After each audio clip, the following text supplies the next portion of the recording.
Good morning, students. So, our next topic of contract of bailment and pledge is rights of bailee. अब जो bailee होगा जिसे baler अपने goods देगा for the particular purpose, उसके कुछ राइट्स होंगे. First is right to compensation for loss on account of fault in goods bailed. In case अगर बेलर ने क्लियर नहीं किया कि गुड्स में ये पर्टिकुलर डिफेक्ट्स हैं and due to the defects in the goods अगर बेली को कोई भी लॉस हुआ होगा या डैमेज हुआ होगा, तो जो बेली है उसका ये राइट होगा कि वो उस लॉस को रिकवर कर सकता है फ्रॉम द बेलर. सो जो बेली है उसके पास राइट होगा to compensation for loss on account of fault in the goods bailed. Next, right to receive necessary expenses. In case अगर बेली ने कोई भी एक्सपेंसेस इंकर किए होंगे on the maintenance of goods under bailment, तो उसका ये राइट होगा कि वो बेलर से नेसेसरी एक्सपेंसेस रिसीव कर सकता है जो भी उसने एक्सपेंसेस इंकर किए होंगे on the maintenance of goods. तो ये उसका राइट होगा to receive the necessary expenses from the bailor. Next, right against premature termination of bailment. जो बेलमेंट का कॉन्ट्रैक्ट होगा वो कुछ टाइम पीरियड के लिए होगा, कुछ स्पेसिफाइड टाइम पीरियड के लिए होगा. इन केस अगर बेली उस स्पेसिफिक टाइम पीरियड से पहले ही ब्रीच कर देगा, बेलमेंट का कॉन्ट्रैक्ट तोड़ देगा, तो उस केस में जो लायबिलिटी होगी वो किसकी होगी? बेली की होगी. Next, right to compensation in case of defective title. In case अगर गुड्स बेलर के नहीं हैं, इट मीन्स जो बेलर के पास ऑनरशिप है गुड्स की वो डिफेक्टिव है एंड उसने गुड्स का डिफेक्टिव टाइटल ही बेली को ट्रांसफ़र कर दिया, तो उस केस में भी अगर डिफेक्टिव टाइटल की वजह से कोई भी लॉस हुआ होगा बेली को, तो उसके लिए वो बेलर से कंपेंसेशन क्लेम कर सकता है, तो ये भी उसका राइट होगा. Next, delivery of goods to one of the joint owners. In case अगर गुड्स के सेवरल जॉइंट ऑनर्स हैं, तो बेली की ये ड्यूटी होगी, उसका ये राइट होगा कि वो उन गुड्स को किसी एक पर्टिकुलर बेलर को भी रिटर्न कर सकता है, डिलीवर कर सकता है without the consent of all joint owners. Next, right to interplead. In case अगर जो बेलर के पास गुड्स हैं उसका टाइटल डिफेक्टिव है, बट जो बेली है उसने गुड फेथ में क्या किया?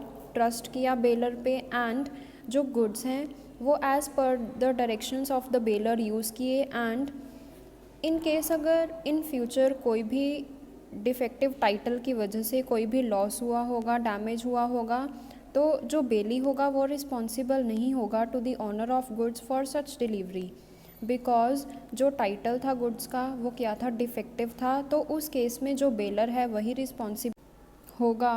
Next is right of particular and general lien. Particular lien के केस में क्या होगा? अगर बेलर ने बेली को लीगल चार्जेस पे आउट नहीं किए in respect of the goods bailed, तो जो बेली है उसका ये राइट होगा कि वो बेलर के गुड्स को रिटेन कर सकता है. This is called particular lien. For example, as a bailor अगर आपने अपनी कार सर्विस के लिए दी to the mechanic, mechanic means bailee, और आपकी कार की सर्विसिंग होने के बाद अब आपकी ये ड्यूटी होगी कि आप अपनी कार की सर्विस पे जो भी एक्सपेंसेस हुए हैं वो पे आउट करो टू दी बेली. बट अगर आपने वो उन एक्सपेंसेस को पे आउट नहीं किया to the bailee, to the mechanic, तो जो बेली है उसका ये राइट होगा कि वो आपकी कार को रिटेन कर सकता है, अपने पास रख सकता है जब तक आप उसके सभी एक्सपेंसेस पे आउट नहीं करोगे. And in case of general lien, some specific types of bailees के पास ये राइट होगा कि वो बेलर की कोई भी गुड्स और प्रॉपर्टी को होल्ड करके रख सकते हैं, रिटेन करके रख सकते हैं until all their claims are satisfied. Particular के केस में क्या था कि जब तक आपका एक पर्टिकुलर चार्ज बेलर आपको पे नहीं कर देगा तब तक आप उसके गुड्स को रिटेन करोगे अपने पास. लेकिन जनरल लियन में क्या है कि आप उसकी कोई भी आइटम रिटेन करके रख सकते हो अपने पास, उसके कोई भी गुड्स को रिटेन करके होल्ड करके रख सकते हो अपने पास जब तक वो आपके सभी क्लेम्स को सेटिस्फाई नहीं कर देगा। Next, right against third party. अगर थर्ड पार्टी की वजह से कोई भी आपको फॉल्ट हुआ है, लॉस हुआ है, डैमेज हुआ है अंडर द बेलमेंट कॉन्ट्रैक्ट, तो जो बेली है उसका ये राइट होगा कि वो एक्शन ले सकता है against that third party. Next comes duties and responsibilities of belly. अब जो बेली है जिसे गुड्स मिलेंगे बेलर के, उसकी कुछ ड्यूटीज़ एंड रिस्पॉन्सिबिलिटीज़ होंगी। First is taking care of the goods bailed. अब उसकी ये ड्यूटी होगी, रिस्पॉन्सिबिलिटी होगी कि जो उसे बेलर ने गुड्स दिए हैं ट्रस्ट के बेसिस पे वो उसकी प्रॉपर केयर करे। Next, not doing any act inconsistent with the terms of bailment. अब at the time of making the contract कुछ टर्म्स एंड कंडीशंस मेंशन होंगी इन द कॉन्ट्रैक्ट कि गुड्स को यूज़ कैसे करना है, किस मैनर में करना है, किस वे में करना है। तो जो बेली है उसकी ये ड्यूटी बनती है कि उसे इनकंसिस्टेंट यूज़ नहीं करना उन गुड्स का। Next, not making unauthorised use. उसे कोई भी अनऑथोराइज्ड यूज़ नहीं करना गुड्स का। जिस मैनर में गुड्स को यूज़ करने के लिए कहा गया होगा उसे उसी मैनर में उन गुड्स को यूज़ करना है। Next, not mixing bailor's goods with his own. जो बेली है उसकी ये ड्यूटी बनती है कि उसने अपने गुड्स को मिक्सअप नहीं करना with the bailor's goods. Next, returning the goods bailed. अब जो बेलमेंट का कॉन्ट्रैक्ट होगा वो एक पर्टिकुलर पर्पस के लिए होगा, स्पेसिफिक टाइम पीरियड के लिए होगा। जब बेली का वो स्पेसिफिक पर्पस एकम्प्लिश हो जाएगा उसकी ये ड्यूटी बनती है कि वो उन गुड्स को बेलर को रिटर्न कर दे।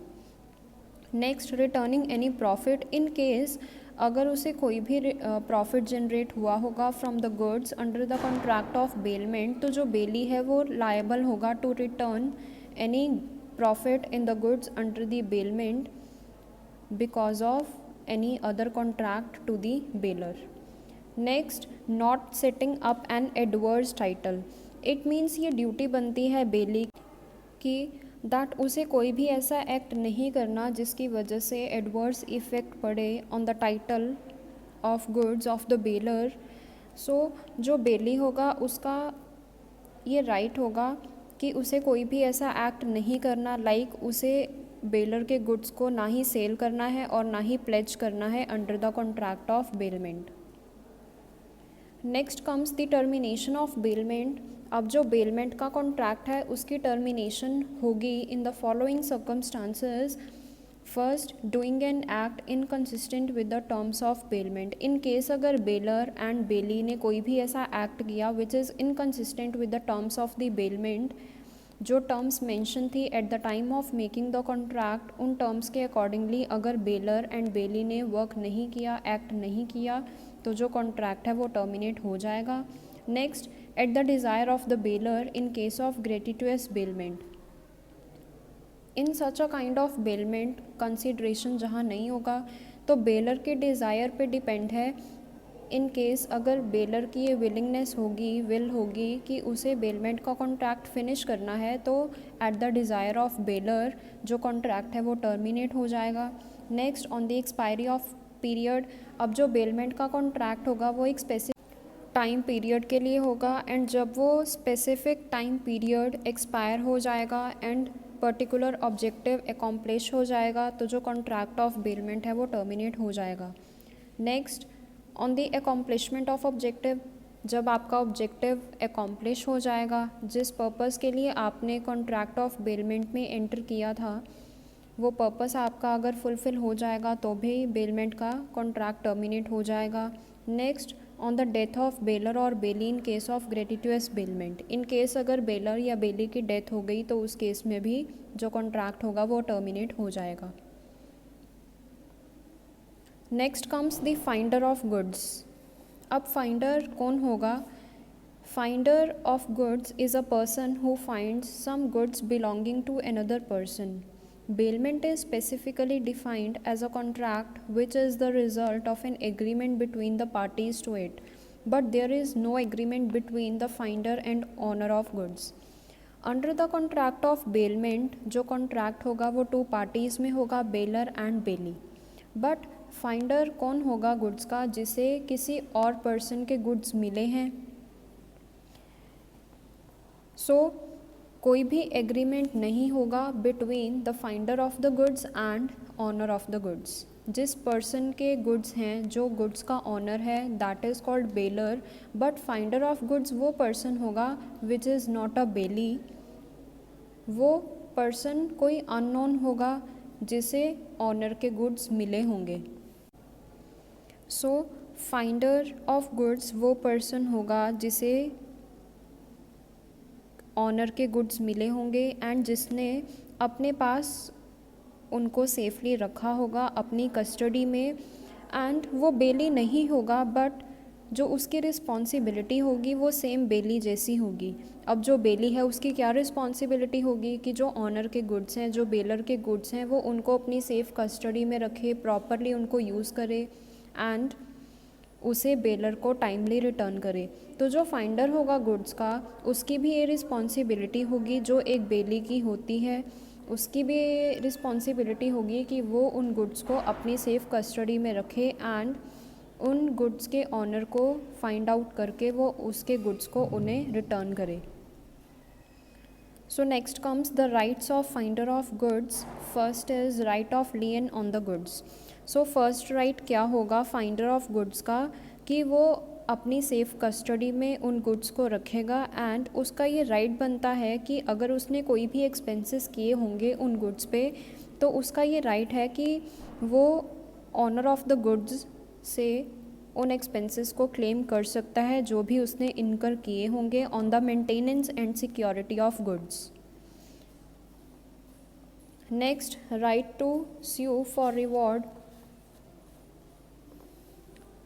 As per section 168, the finder is entitled to any reward which the owner of the goods has offered for the return of goods. It means अगर ऑनर ने ये प्रॉमिस किया होगा कि जो उसके गुड्स को फाइंड आउट करेगा, सर्च करेगा, उसे वो रिवॉर्ड देगा, तो उस केस में जो ऑनर होगा वो लायबल होगा to give the reward to that finder of goods. In case अगर ऑनर ने मना कर दिया या रिवॉर्ड नहीं पे किया, तो जो फाइंडर ऑफ गुड्स है उसका राइट बनता है to sue that owner for the reward. Next, right for the sale of goods. In case, in despite of reasonable efforts and diligence on the part of finder, he cannot find the owner of the goods. In case अगर after reasonable efforts के बाद भी finder को honour नहीं मिला goods का, तो जो फाइंडर होगा गुड्स का उसका ये राइट होगा कि वो उन गुड्स को सेल भी कर सकता है इन केस अगर गुड्स ऐसे हैं which are perishable in nature. Next comes duties of finder of goods. अब जो गुड्स का फाइंडर होगा उसकी ड्यूटीज़ क्या होंगी? उसकी जो ऑब्लिगेशंस होंगी, जो ड्यूटीज़ होंगी, वो सेम होंगी जो एक बेले की होंगी। Like taking due care of the goods, उसकी ड्यूटी होगी कि वो प्रॉपर केयर करे उन गुड्स की जो उसे मिले हैं। Next, finding the owner of the goods, and उसकी ड्यूटी होगी कि वो सर्च आउट करे that who is the real owner of the goods. And next उसकी ड्यूटी क्या होगी कि उन गुड्स को रिटर्न करना to the owner of the goods. उसकी ड्यूटी होगी कि उसने उन गुड्स को यूज़ नहीं करना अपने पर्पस के लिए एंड ना ही उसने उन गुड्स को मिक्सअप करना है अपने गुड्स के साथ। तो ये 3 ड्यूटीज़ होंगी फाइंडर ऑफ गुड्स की। Next is lien. Lien means the right of one person to retain that which is in his possession belonging to another until some debt or claim of the person in possession are satisfied. Possession is essential for exercising the right of lien. Lien का मतलब क्या है? एक right जिसमें एक person दूसरे person की property को रिटेन करेगा अपने पास जब तक उसके सभी डेट्स और क्लेम्स क्लियर नहीं हो जाएंगे। सो लियन राइट एक्सरसाइज करने के लिए पोजेशन का होना बहुत ज़्यादा ज़रूरी है। अगर आपकी कस्टडी में कोई चीज़ ही नहीं होगी, इट मीन्स अगर आपके पास पोजेशन ही नहीं होगा गुड्स का, तो आप राइट ऑफ लियन एक्सरसाइज नहीं कर सकते। तो without possession there can be no lien. So जो पर्सन होगा जो ये राइट ऑफ लियन एक्सरसाइज करेगा, he is not the actual owner but he is somebody other than the owner. जो राइट ऑफ लियन होगा वो ट्रांसफरेबल नहीं हो सकता from one person to any third party. For example, आपने अपनी car service के लिए दी मैकेनिक को, एंड आपकी ये ड्यूटी होगी कि जो भी उस पर एक्सपेंसेस हुए होंगे बाय दैट मैकेनिक वो आप उसे पे करो। बट अगर आप उसे टाइमली वो एक्सपेंसेस पे नहीं करोगे तो उसके पास ये राइट होगा टू एक्सरसाइज द लियन।